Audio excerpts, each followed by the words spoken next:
Salam YouTube, bienvenue à tous, bienvenue sur ma chaîne. Marhaba bikoum. On continue sur Canvas. On va voir plein de choses, beaucoup de choses. Restez jusqu'à la fin pour tout découvrir, parce que malheureusement, il y en a beaucoup d'entre vous qui ne regardent pas les vidéos complètes, alors que en ce moment, je vous mets des mines d'or. C'est-à-dire que du début à la fin, il y a des mines d'or. Des fois, je traîne un peu, et des fois, c'est de la bombe atomique. Bref, regardez bien jusqu'à la fin. On va traiter de beaucoup de choses. Donc là, on est dans l'index HTML, on a déclaré notre canvas. Il y a une chose qui est très importante pour la suite du cours, c'est déclarer. On va mettre en link notre JavaScript, mais en MJS, module JS, type module. Pourquoi? Parce que sinon ça ne fonctionnera pas. D'accord? Vous allez comprendre. Donc là, j'ai déclaré une balle.mjs, c'est toujours du JavaScript, mais en module. Et j'ai créé une classe balle avec un constructeur, rien de plus simple. Dans le constructeur, on a le radius et le color. Voilà. Parce qu'il y en a, ils se plaignent que c'est pas assez gros. Voilà. Donc ensuite, c'est la norme, hein. Vis radius égale radius, vis color color. Ça, on en a besoin pour dessiner ensuite notre balle. On va déclarer les coordonnées x et y. Donc on initialise à 0. Vis x est égal à 0, pareil. Et vis vx. Vx, c'est quoi? C'est la vitesse. D'ailleurs, je vais vous le mettre en commentaire. Voilà. Et grosso modo, en bas, c'est vitesse de y. Voilà. Ensuite, pour dessiner un cercle, rien de plus simple, on va créer une fonction draw dans notre classe.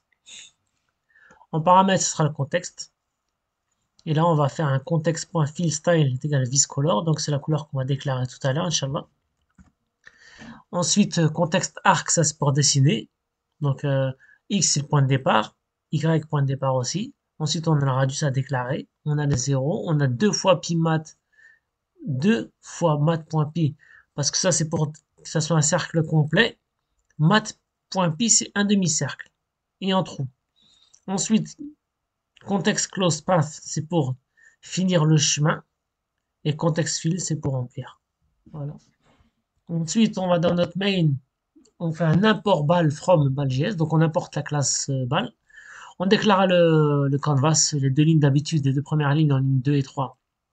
Var context est égal à document get element by id canvas.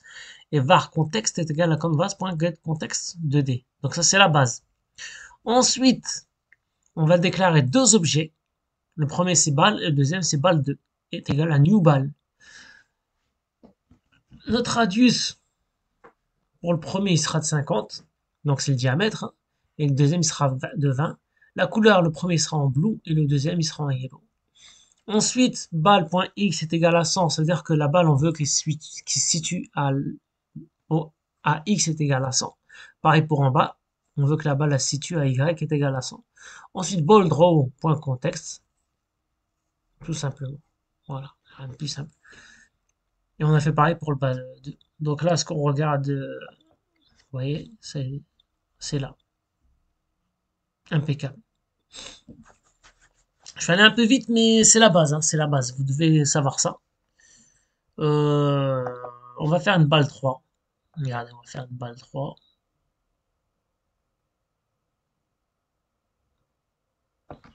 CTRL C, CTRL V, CTRL C, CTRL V.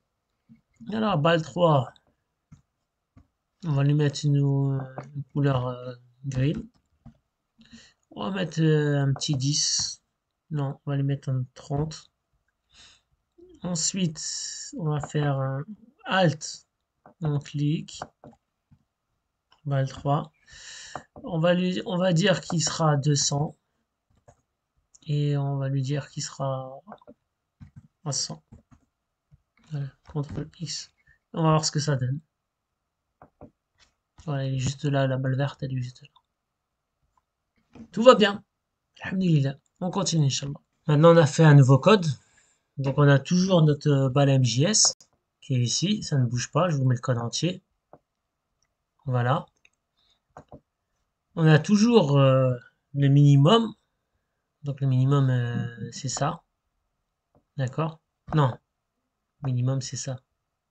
Ok, ça c'est pour définir notre canvas. On a déclaré une variable bal. Ensuite, window onload est égal à init. Et ensuite, on fait notre fonction d'initiation.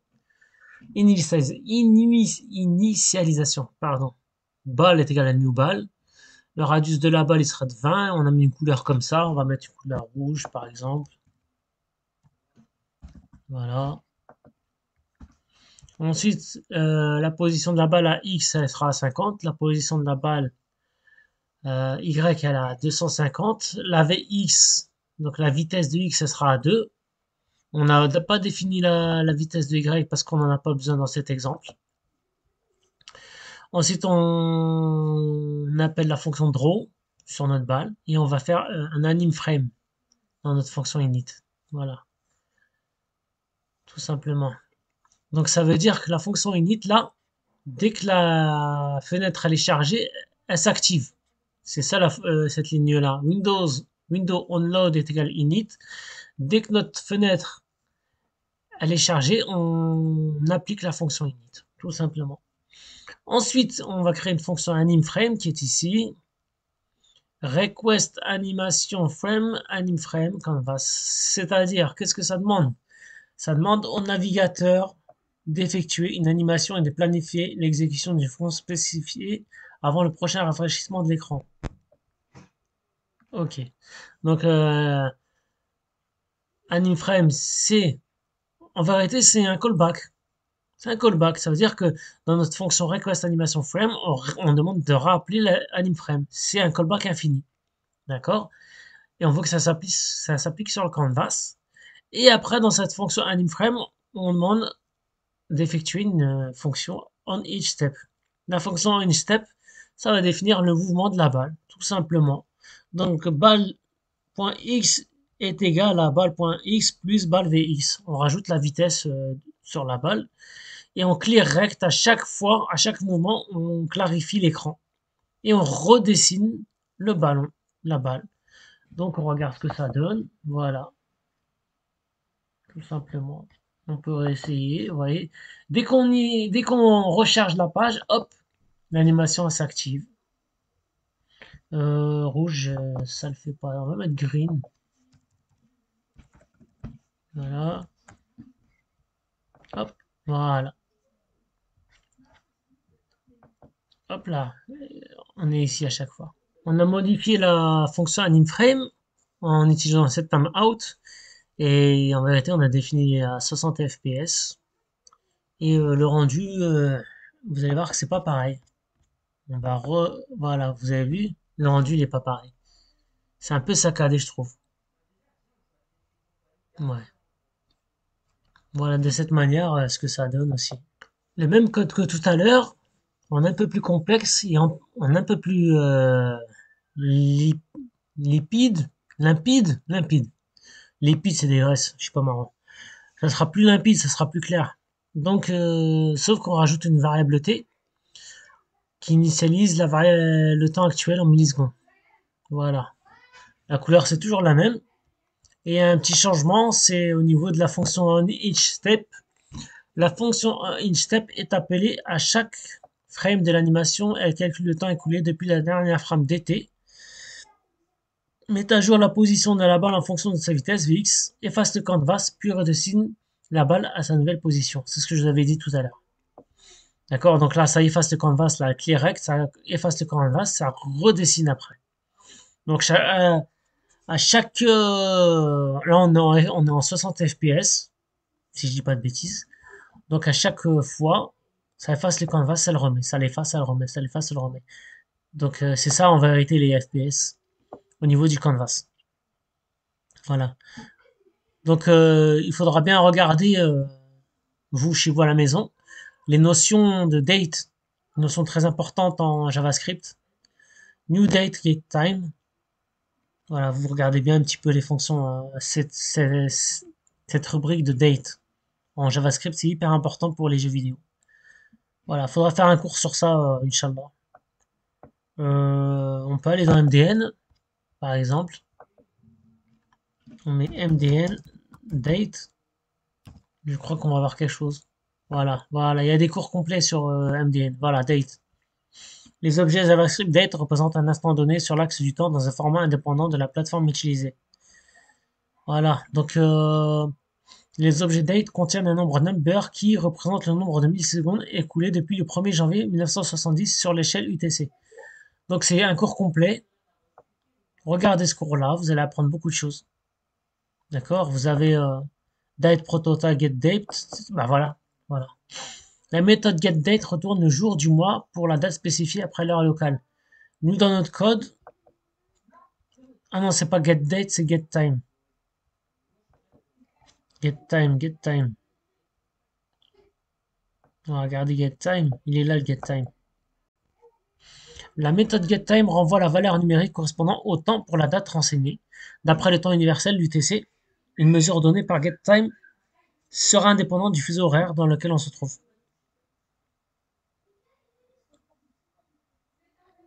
Voilà, donc c'est intéressant d'aller regarder un peu dans le MDN.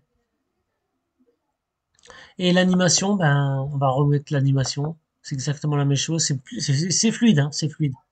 Impeccable. Voilà. Alors, dans le livre dont je me base le cours, on a une grosse partie trigonométrie. On ne le fera pas aujourd'hui, pas dans ce cours-là, parce qu'il y a beaucoup de choses à apprendre et ça sera très intéressant. C'est pour les collisions, les déplacements d'objets. Vous voyez un petit peu les radians là. On vous parle des radians, c'est quoi? Là, on va parler du théorème de Pythagore, c'est un petit peu ça. Ça, on en aura besoin. Using the Pythagorean theorem, c'est-à-dire avec le théorème de Pythagore, on va pouvoir faire des calculs de tir, de réaction de balles, de gravité, plein de choses, plein de choses. Voilà. On a aussi les cosinus, donc ça sera beaucoup plus tard. On a aussi les vecteurs. Ça, c'est important. Je vais regarder le cours, je reviens tout de suite. On va être un peu sur maintenant les propriétés de particules, qui va être quelque chose de très très important.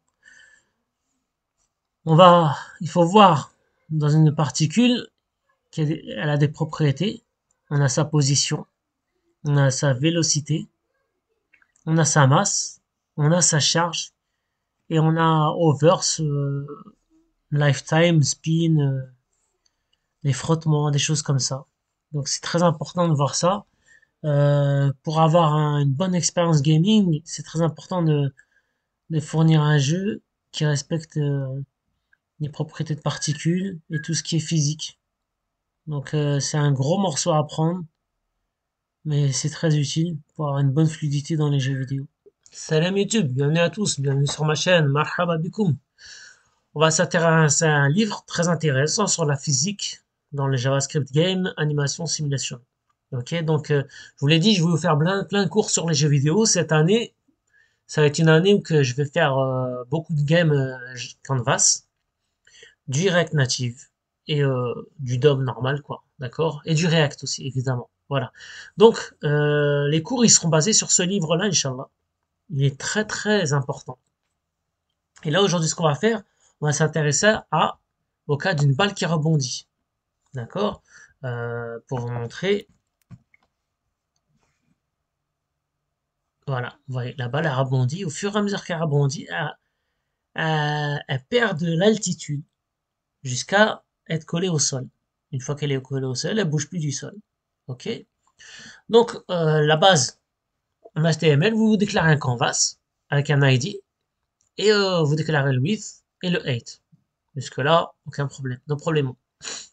Au niveau du CSS, j'ai juste mis un background gray. D'accord? On pourrait mettre.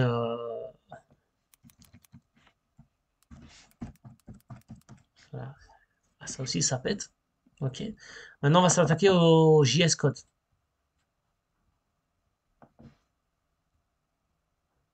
Au JS Code. On va faire ça ligne par ligne, Inch'Allah. Ok. Première ligne. Première ligne, on déclare la variable canvas, document get element by id ou alors query selector, comme vous voulez. Deuxième chose, le contexte, très important. Tout ça, c'est la base. Hein. Vous déclarez var contexte égale canvas.getContext 2D. D'accord? Ça, c'est la base. Ensuite, on a besoin d'un radius pour le cercle, puisque quand on va dessiner le cercle, il nous faut un radius. Donc, moi, je l'ai mis à 20. On pourrait le mettre à 15. Hop, voilà, on recommence. Ensuite, on lui met une couleur bleue, rien de plus simple. Ensuite, l'accélération due à la gravité, donc var g est égal à 0,1, donc c'est notre gravité. Notre position initiale en x, il sera à 50, donc var x est égal à 50. Notre position y initiale, ça sera 50. Ensuite, la vitesse de x, on la mettra à 2, et la vitesse de y, on la mettra à 0. Voilà. On peut tester notre vitesse en x, on va mettre juste à 1, vous allez voir que ça va être très très long. Voilà. Maintenant, si on fout le bordel, on va mettre la vitesse à 2 en y, là ça va être un peu bordélique. Même pas.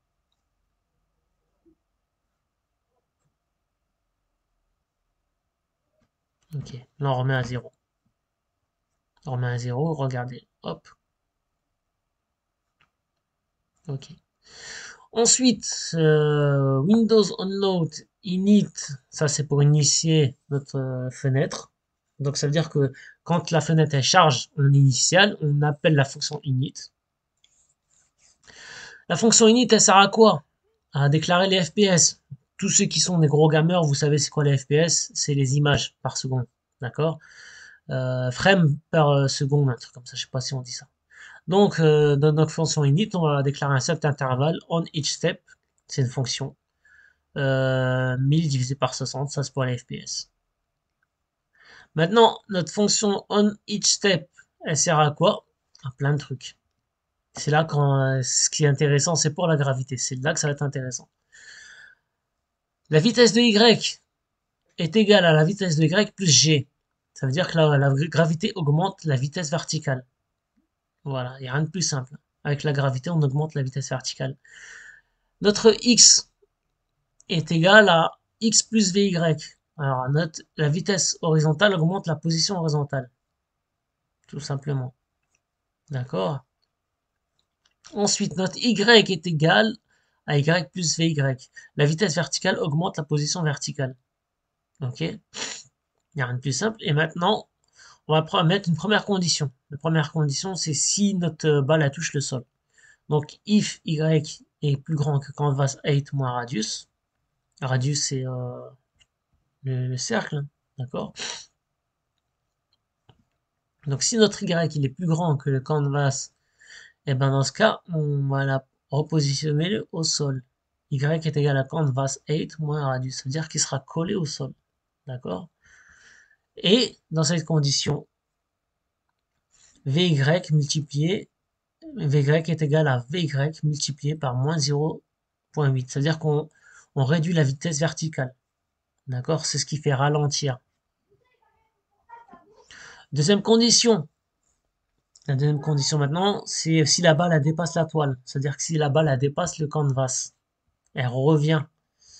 Qu'est-ce que ça veut dire? Que si notre balle elle est plus grande que le canvas, je répète, si le x est plus grand que canvas width plus radius, ben notre x il sera égal à x moins radius. X il sera égal à moins radius, excusez-moi. Et ensuite on met draw ball. Alors je sais pas si vous allez comprendre mes explications. Et ensuite la fonction draw ball, il n'y a rien de plus simple. C'est la base pour dessiner un cercle. Ça je ne veux pas vous réapprendre. Ça c'est la base pour dessiner un cercle. D'accord? Là on a mis deux. Regardez, si je fais ça, on va avoir qu'une moitié de cercle normalement. Allez, hop, on n'a qu'une moitié de cercle. Voilà. 2, 2 multiplié, pardon. Oh, voilà. Dans notre arc, pour dessiner le cercle, on avait la position initiale en X et en Y. Vous avez vu, la balle, elle commence là. Regardez. La balle, elle va commencer là. Voilà.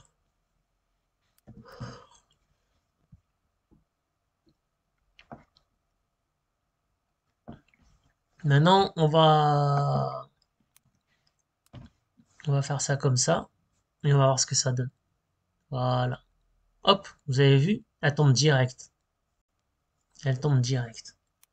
Maintenant, si on veut un plus grand rebond, vous allez voir, elle va beaucoup avoir un plus grand rebond. Hop, boum. Vous avez vu? On sait même plus où est-ce qu'elle va. Donc ça va être long. Maintenant, on va mettre -1. Hop, voilà. Vous avez vu le rebond? Donc ça, c'est quand il y a un rebond, la position de Y, elle descend.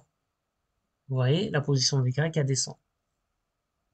Maintenant, si on lui met un -0.6, regardez ce qu'elle fait. Hop, elle s'écrase. Un -0.7. Hop, on dirait qu'elle est beaucoup plus lourde. C'est ça la gravité. Vous avez vu comment la gravité elle fonctionne? Je vais mettre mon HTML à 600. Voilà. Ok, voilà. Maintenant, on va mettre un 0,9. Ça, donc c'est ça le calcul pour la gravité. Regarde. Hop, voilà. Au fur et à mesure qu'elle descend, tac. Là, on dirait que c'est une gravité naturelle. Voilà. Le meilleur, c'est 8. Voilà. Donc voilà un peu le code pour... oh, excusez-moi, j'ai baillé. Voilà là un peu le code pour faire qu'une balle rebondisse. La prochaine fois, qu'est-ce qu'on va étudier? euh, 13. La prochaine fois. Donc là, on a étudié un code qui rebondit.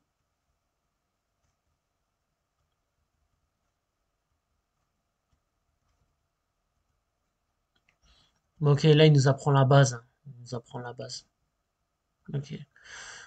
Adding JavaScript. On verra ce qu'on fera la prochaine fois, Inch'Allah. Voilà. Je voulais vous faire plaisir, mais là, je sais pas. Donc, hop, on va regarder une dernière fois la balle qui rebondit. S'il veut bien me le faire.